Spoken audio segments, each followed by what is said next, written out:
नमस्कार, आर्यन न्यूज में आप सभी का स्वागत है। मैं हूं आपके साथ प्रियंका तिवारी। प्रधानमंत्री नरेंद्र मोदी अपनी फ्रांस की यात्रा खत्म करके कल यूएई पहुंचे, जहां पीएम अबू धाबी हवाई अड्डे पर उतरे। तो वहीं अबू धाबी हवाई अड्डे पर crown prince H Sheikh Khalid bin Mohammed bin Zayed Al Nahyan ने उनका स्वागत किया। वहीं पीएम मोदी के स्वागत में दुबई में बनी दुनिया की सबसे बड़ी इमारत बुर्ज खलीफा पर भारतीय तिरंगे के साथ पीएम मोदी की तस्वीर को दिखाया गया। उनके स्वागत में लाइट से लिखा गया था, welcome honourable prime minister Narendra Modi. जानकारी के लिए मुताबिक बता दें कि पीएम बनने के बाद यूएई का ये उनका 5वां दौरा था। बता दें कि अगस्त 2015 में उन्होंने संयुक्त अरब अमीरात की पहली यात्रा की थी। ये 34 साल बाद किसी भारतीय प्रधानमंत्री की पहली यूएई यात्रा थी।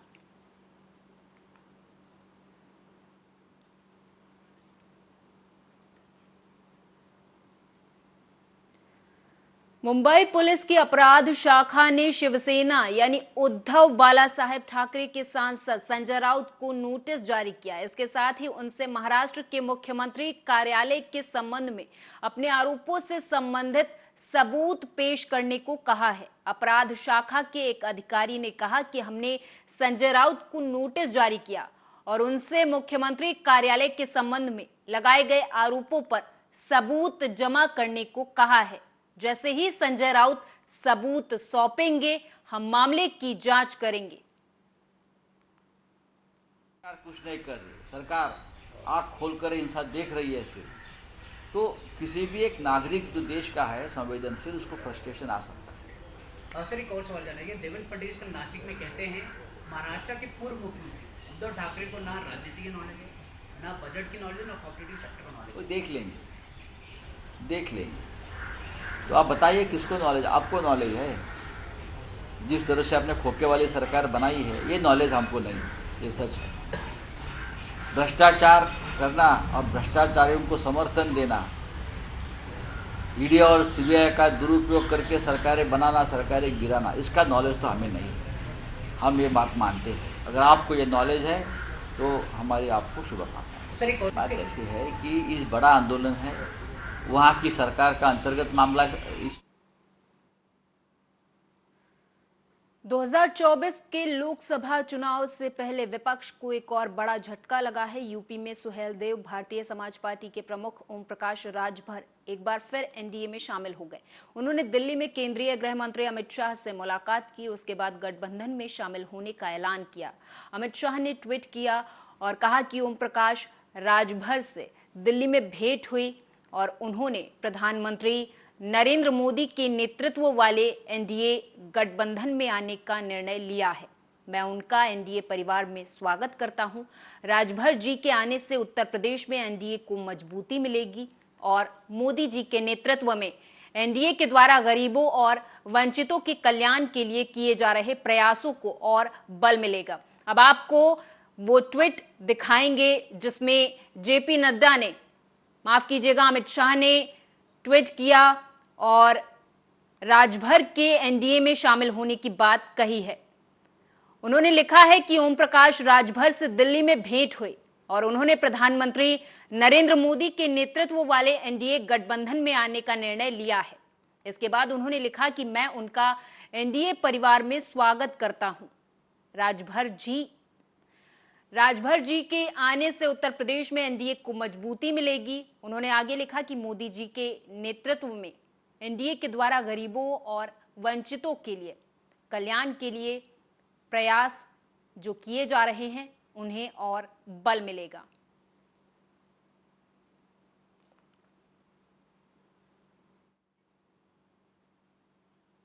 भाई, मैं इंतज़ार कितने दिन करूंगा। मैं लोगों से प्रयास किया बात करने की, लेकिन कभी उधर से कोई रिस्पांस नहीं आया।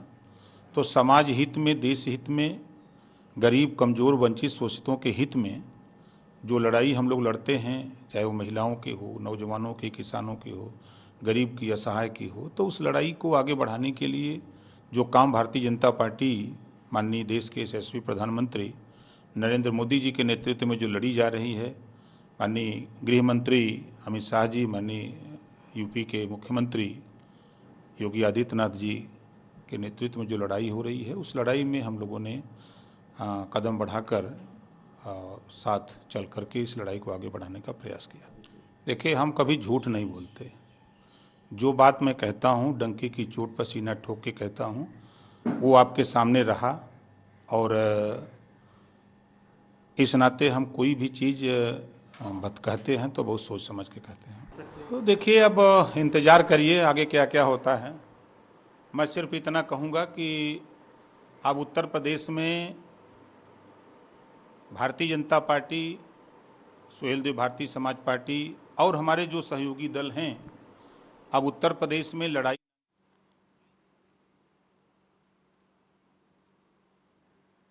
उधर आगरा में यमुना रौद्र रूप धारण कर चुकी है। यमुना का पानी अब सड़कों पर आ गया। यमुना किनारे बेलनगंज में रोड पर पानी भर चुका है। यमुना लो फ्लड लेवल से ऊपर बह रही है। पानी भरने के कारण जाम की स्थिति पैदा हो गई है। इसके अलावा निचले इलाकों में पानी भर गया।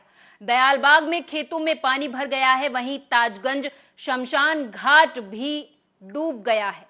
दिल्ली, नोएडा और गाजियाबाद में बाढ़ ने हालात खराब कर दिए हैं।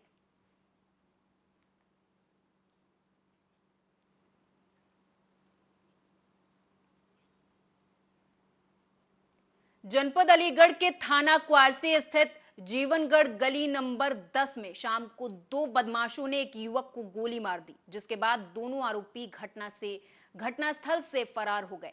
हालांकि घायल युवक ने पुलिस को जानकारी देते हुए बताया कि पूर्व में भी 4 बदमाशों के द्वारा उस पर जानलेवा हमला किया गया था। इसके बाद पुलिस अब आगे की छानबीन में जुट गई है। ये मामला, ये पहले भी गोली मार चुके थे और उन्होंने धमकी भी दी थी। कौन लोग हैं?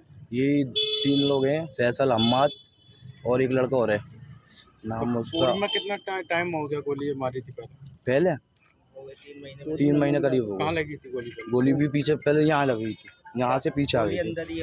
वो भी अंदर ही है। तो किसी की अरेस्टिंग हुई थी जब उसमें? 2 लोग जेल चले गए। अब किसने गोली मारी? क्या लोग थे उसमें? 4 लोग थे, 2 बाहर थे। 2 बाहर थे, जिसमें एक लेकिन ये कल एसएसपी के यहाँ भी गया था वो, हाँ, इस बात SSP को कहने के लिए।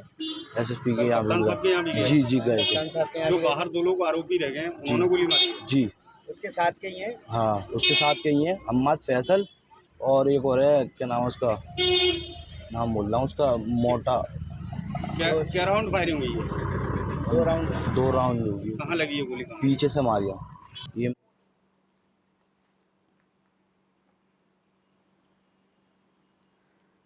रायबरेली की सई नदी से एक युवक का छलांग लगाते हुए वीडियो इन दिनों सोशल मीडिया पर काफी तेजी से वायरल हो रहा है, जिसके बाद से हड़कंप मचा हुआ है। हालांकि पुलिस ने इस वीडियो को संज्ञान में लेते हुए कार्रवाई की बात कही है।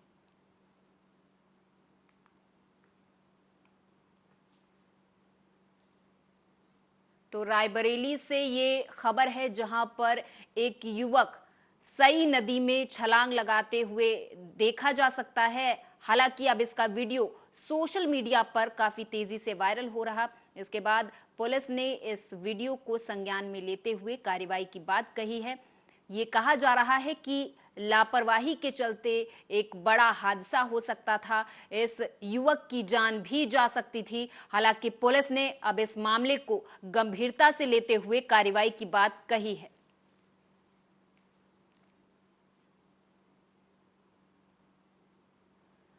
उधर यूपी के बुलंदशहर में दबंगों ने घर में घुसकर एक बुजुर्ग पर धारदार हथियार से हमला कर दिया, जिससे बुजुर्ग लहूलुहान हो गया है।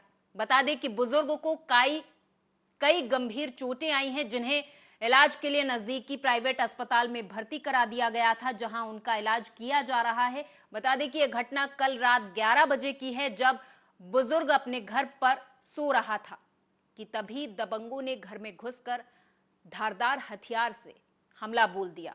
हालांकि इस मामले पर पुलिस अब छानबीन कर रही है।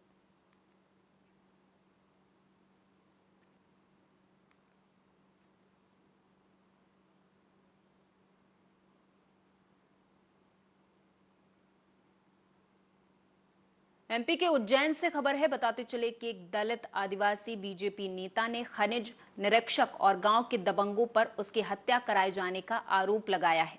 नेता ने इसकी शिकायत कलेक्टर और एसपी को की है। लगातार 2 माह से घटिया एसडीएम धीरेन्द्र पराशर जी और तहसीलदार महोदय को और दूरभाष पर सूचना दी जा रही थी कि शासकीय भूमि पर दबंगों द्वारा अवैध उत्खनन किया जा रहा है, बाकी उनके द्वारा कोई कार्रवाई नहीं की गई। उसके बाद मुझे जिला कलेक्टर महोदय को शिकायत करना पड़ी। उसके बाद संबंधित खनिज विभाग के इंस्पेक्टर आलोक अग्रवाल ने जेसीबी डंपर जब्त किए, भैरवगढ़ थाने में खड़े करे। उसके बाद मुझे फ़ोन पर जान से मारने की धमकी दी गई कि तुम्हें गोली मार दी जाएगी, हमारी शिकायत मत करो। उसके बाद फिर मैंने दूसरे दिन संबंधित पुलिस अधीक्षक महोदय थाना चिमन को शिकायत की गई। उसके बाद भी कोई कार्रवाई नहीं की गई और 15 दिन बाद मैंने उस आवेदन में लिखा था कि मेरे परिवार का मेरे ऊपर गंभीर घटना घट सकती है। उसके बाद भी पुलिस चिमनगंज ने कोई कार्रवाई नहीं करी। सबसे भ्रष्ट अगर कोई पुलिस है थाना चिमनगंज मंडी, कोई कार्रवाई नहीं की। उसके 15 दिन बाद उन्होंने मेरे भाई के ऊपर प्राणघातक हमला करा, मोबाइल छीना, गाड़ी की चाबी निकाली। उसके बाद भी कोई कठोर कार्रवाई पुलिस द्वारा नहीं की गई।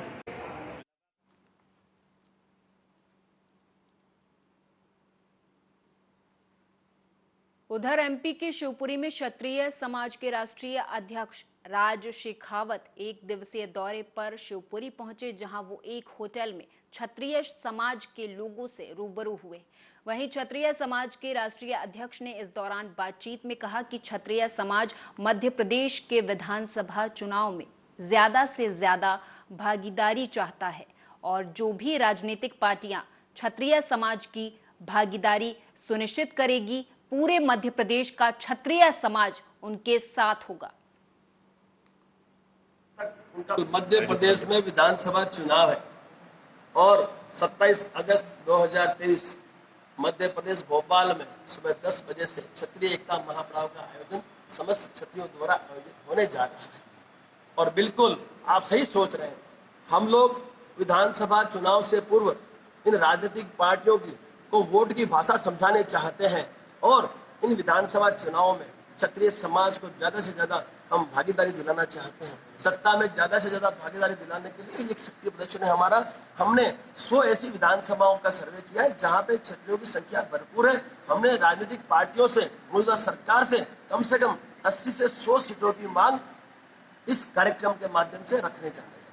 आपके माध्यम से हम यह बात सरकार तक पहुंचा रहे हैं कि हम लोगों को कम से कम 80 से 100 टिकटें इस विधानसभा में चाहिए और जहां जहां हमारा प्रभुत्व है वहां हमें चाहिए और उसी उद्देश्य को लेकर हम शक्ति प्रदर्शन करने जा रहे हैं। 27 अगस्त को 2 बजे तक का अल्टीमेटम सरकार को दिया जाएगा और सभी क्षत्रिय वहां केसरिया झंडा और डंडे के साथ पहुंचेंगे, क्योंकि ये हमारा वीरता और त्याग और बलिदान की निशानी है। तो मध्य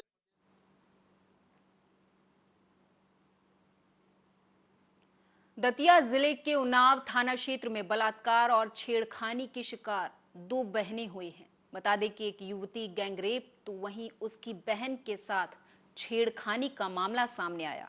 बता दें कि एक पीड़िता ने फांसी लगाकर आत्महत्या करने की कोशिश भी की है, जिसे गंभीर हालत में झांसी रेफर कर दिया गया है। वहीं मामले के तूल पकड़ते ही अब आरोपियों की गिरफ्तारी की भी मांग होने लगी है, जिसे लेकर उन्नाव थाने में जमकर हंगामा भी काटा गया है। इन्होंने कंप्लेंट की थी जिसमें छोटी बहन की कंप्लेंट के अनुसार 4 लोगों के विरुद्ध धारा 376 की FIR की गई है, जिसमें से 3 जो आरोपी हैं उनको गिरफ्तार किया गया। अभी उनकी उम्र के संबंध में हम लोग तथ्य एकत्रित कर रहे हैं। जो बड़ी बहन थी जिसके साथ छोटी बहन ने घटना होना बताया है, उसके द्वारा बाद में आत्महत्या का प्रयास किया गया था और उसको तत्कालीन झांसी रेफर किया गया है। अभी उसकी स्थिति में सुधार है। हम लोग डॉक्टरों से लगातार संपर्क में हैं। बच्ची का मेडिकल कराया जाके जो तथ्य आएंगे उसका प्रत्यक्ष से 164 का बयान भी कराया जाएगा और उसके अनुसार जो वैधानिक कार्रवाई होगी उसके लिए SDOP और महिला उप निरीक्षक को निर्देश।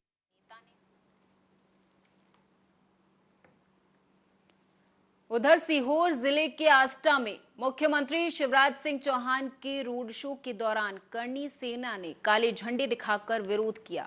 इस दौरान करनी सैनिकों ने शिवराज सिंह वापस जाओ के नारे भी लगाए। वहीं विरोध प्रदर्शन का पता चलते ही पुलिस प्रशासन ने करनी सैनिकों को गिरफ्तार कर सीहोर के मंडी थाना भेज दिया। सीहोर के मंडी थाने में गिरफ्तार किए गए करनी सैनिकों ने कहा कि पिछले दिनों 8 जनवरी को करणी सेना ने अपनी 21 सूत्रीय मांग को लेकर भोपाल में आंदोलन किया था, जिसके बाद 18 सूत्रीय मांगों को मानने का सरकार ने आश्वासन दिया, लेकिन अभी तक हमारी मांगे पूरी नहीं हुई हैं। हम लोगों ने 8 जनवरी को एक आंदोलन किया था करणी सेना परिवार के नेतृत्व में, टीम जीवन सिंह के नेतृत्व में। माननीय मुख्यमंत्री जी ने, उनके मंत्रियों ने हमारी मांगे मानी गई थी, परंतु हमारे साथ विश्वासघात किया है। अब जहां जहां मामा जी माननीय मुख्यमंत्री जी जा रहे हैं, करणी सेना परिवार का एक करणी सैनिक इनका काले झंडे दिखा करके विरोध प्रदर्शन कर रहा है। आज विरोध प्रदर्शन करने पर ही हमें अरेस्ट किया गया है और आष्टा से हमें अरेस्ट करके सीहोर थाने में यहाँ पर ला करके हमें रखा गया। सीहोर में एमपी के सीएम शिवराज सिंह चौहान ने मुख्यमंत्री लाडली बहना सम्मेलन में शिरकत की और मंच से तमाम महिलाओं और सभा को संबोधित किया। सीएम ने कहा कि लाडली बहना योजना के रूप में मैंने 1000 रुपए तो ठीक, बहनों को इज्जत, सम्मान और आत्मबल दिया है और वचन देता हूं कि कभी भी बहनों का सिर झुकने नहीं दूंगा। मुख्यमंत्री शनिवार को आष्टा के श्यामा प्रसाद मुखर्जी मैदान में भाई बहनों, युवाओं और किसानों से संवाद कर रहे थे। उन्होंने आष्टा के विकास के लिए अनेक निर्माण और विकास कार्यों की घोषणा भी की है।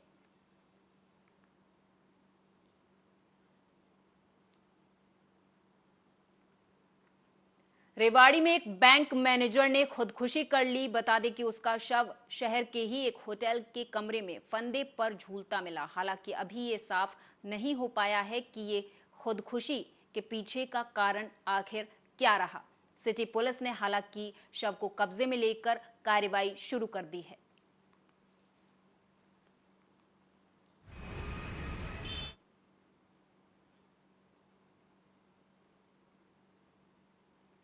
उधर हिमाचल प्रदेश में बाढ़ ने व्यापक तबाही मचाई हुई है। बाढ़ से हुए नुकसान से और भूस्खलन के चलते आई आपदा से निपटने के लिए राहत कार्य चलाने के लिए मुख्यमंत्री सुखविंदर सिंह सुक्खू ने केंद्र सरकार से 2000 करोड़ रुपए की अंतरिम राहत देने की मांग की और कहा कि राज्य बारिश के कहर से जूझ रहा है। ऐसे में बाढ़ पीड़ितों को मुआवजा देने के लिए राहत नियमावली में बदलाव किया जाएगा।